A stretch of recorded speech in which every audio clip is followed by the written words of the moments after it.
And now it's time for your Fresh Bait Friday weekly fish report, brought to you in part by Wildlife Center of Venice.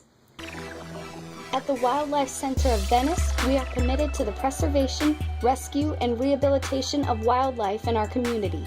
We work hard each day to uphold these values, but we need each and every one of you to help us in this noble cause. Whether it is rescuing an injured animal, donating money, or volunteering just a few hours a week, your help is greatly appreciated. The Wildlife Center of Venice has made it easy and convenient to donate securely online with their online partner, justgive.org. You can use a major credit card, debit card, or even PayPal, so be sure and donate today. To contact the center directly to volunteer, call 941-484-9657. Or for emergency rescues, call 941-416-4967. Thank you for your support in advance from all of us here at the Wildlife Center of Venice. Welcome to the Fresh Bait Friday weekly fish report. Man, it has been slow for old Dangler from Casperson, the Jetty, and the pier.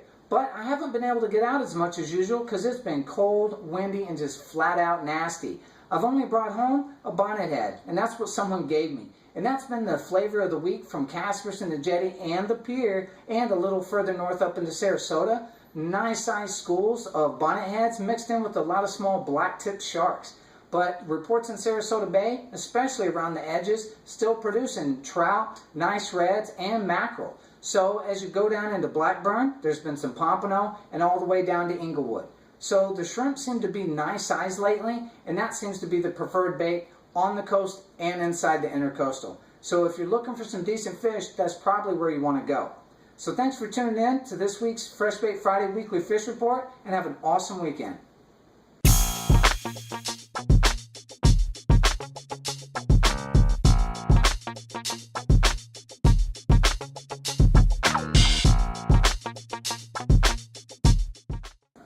Hey everybody, thanks for joining Lures, Lines, and Leaders. This is your upgraded version of Lures Corner. You know, on Fresh Bait Friday, we're keeping it fresh and trying new things, so I thought it was time we update the logo and bring a little bit of life to it. So I hope you enjoy the new look and the new segments of the show. Today we're going to talk about two different kinds of braided line I've been trying out for the past couple of months and let you know the pros and cons on both. To start off with, I use the Power Pro Slick 8 20-pound braided line, which has a 6-pound mono equivalent, and I've been using the blue to try to go with the watercolors around here. And I also tried out the Diamond braid, which is a very equivalent line. It's 20-pound with the 6-pound equivalent, and blue as well.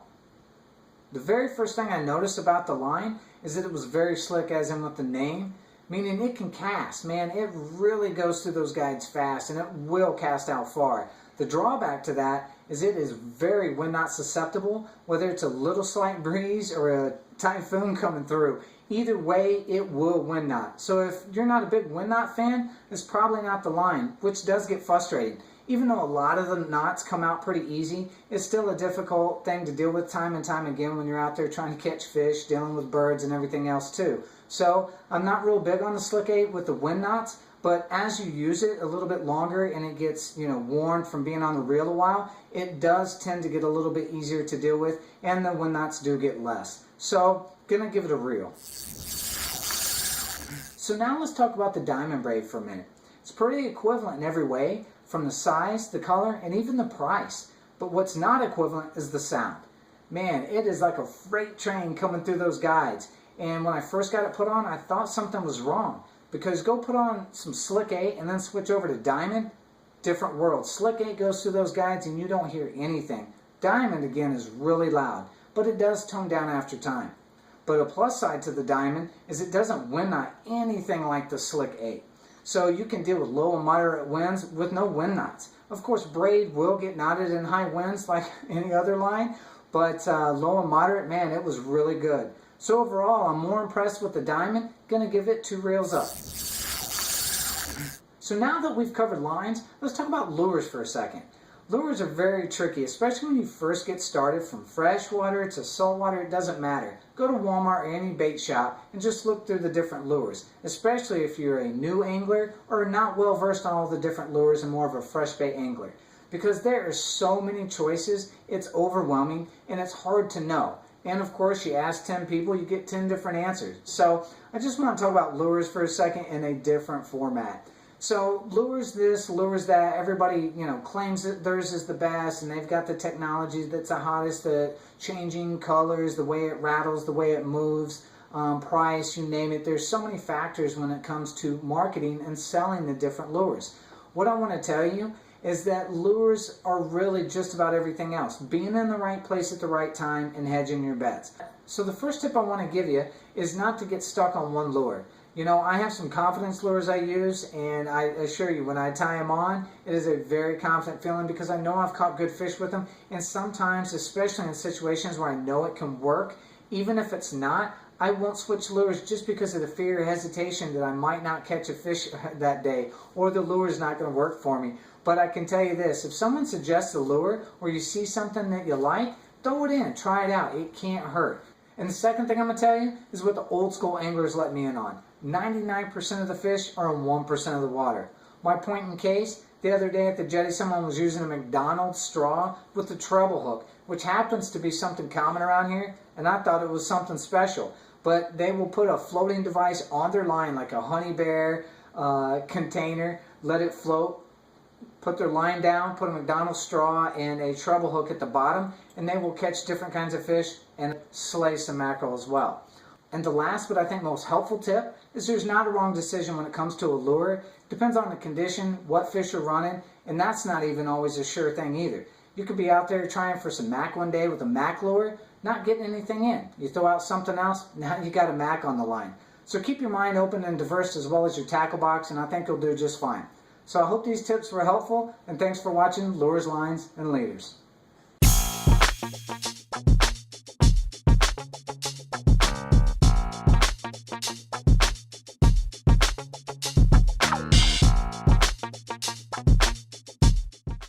This week's show is super exciting. It's got Dangler all pumped up. That's right, this week we're adding a new segment as well as introducing a new co-host who's going to handle the local wildlife, give you tips on how to handle the different situations, and hopefully we can help raise some money for the Wildlife Center of Venice, who are the people who have to go out and deal with those difficult situations to help rescue the local animals.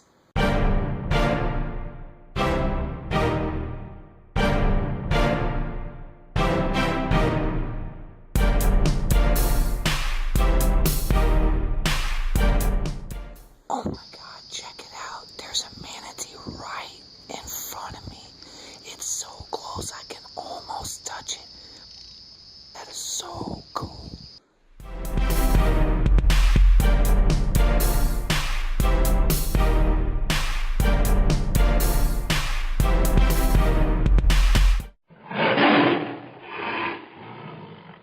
Hi there, my name is Danimal, and thanks for tuning in to the show today. I want to start off letting you know that I'm a big animal lover and was pretty much raised on National Geographic and Mutual Omaha. My grandfather, Papa John, got me hooked on those shows in the magazines growing up, and it kind of stuck with me ever since. So I want to start off with my first show by dedicating this to my Papa John. So on our first show, we're going to talk about unhooking a pelican. It's something common, obviously, in the Fresh Bait Friday arena that you're going to run into, whether you're a visitor, a new angler, or maybe somebody really lucky and just haven't run into the situation yet. But for those of you who do know, it is not the easiest thing to deal with. When you're out fishing on the jetty, one of the things you need to know is if you hear the words incoming, that means lower your pole because your line's about to get snagged up on some kind of bird. Odds are a big pelican. So what I want to do is give you some helpful tips, and that's what the show is all about, is giving you helpful tips on the local wildlife and getting it straight from the horse's mouth. So I thought the best place to go to get the correct information on how to properly handle a pelican and get it unhooked would be the Wildlife Center of Venice. These guys are hard-working volunteers that deal with all kind of animal rescues. And they come over to the jetty and have to unhook pelicans when people can't handle the situation. At the Wildlife Center of Venice, I was lucky enough to hook up with Kevin Barton. He's one of the many hard-working volunteers over there that took the time to explain how to handle a pelican and get them unhooked properly. So let's take a look. We do probably between 200 and 300 pelicans a year. Most of those were fishing line incidents. Okay. And that's everything from, you know, hooks and lines and wings and feet and eyes. They get entangled around limbs. One of the main things we have to be careful with is loss of limbs due to circulation. Okay. Sometimes they'll hang from their death in trees. So, Oh, wow. you know, those trailing lines will kill many of them. And that's my specialty, is climbing the trees. So like, I'm the one they call when there's a pelican hanging at the North Jetty, you know, 50 foot up the top of a tree. Wow. And so what I got to do is climb up, get out as far as I can. The fire department also helps us with these more recently, so I'm appreciative of that. Oh, that's nice. But we'll get out there and I'll saw the branch and lower it to a partner on the ground. But how you remove these hooks is like the old westerns. You know, you get you know, you poke the bark through, you cut it, you back it out, and you know, that's the right way to do it. Yanking them out, ripping them out is never a good technique. Okay. Now, if a bird's trailing on a line, let's say they stole your bait and they're out there, you know, at the end of your line, out a distance from you, and you're on land or on your boat, you know, slowly bring them to you. You don't want to yank or tug anything, but you want to slowly reel them to you and then get control of the bird.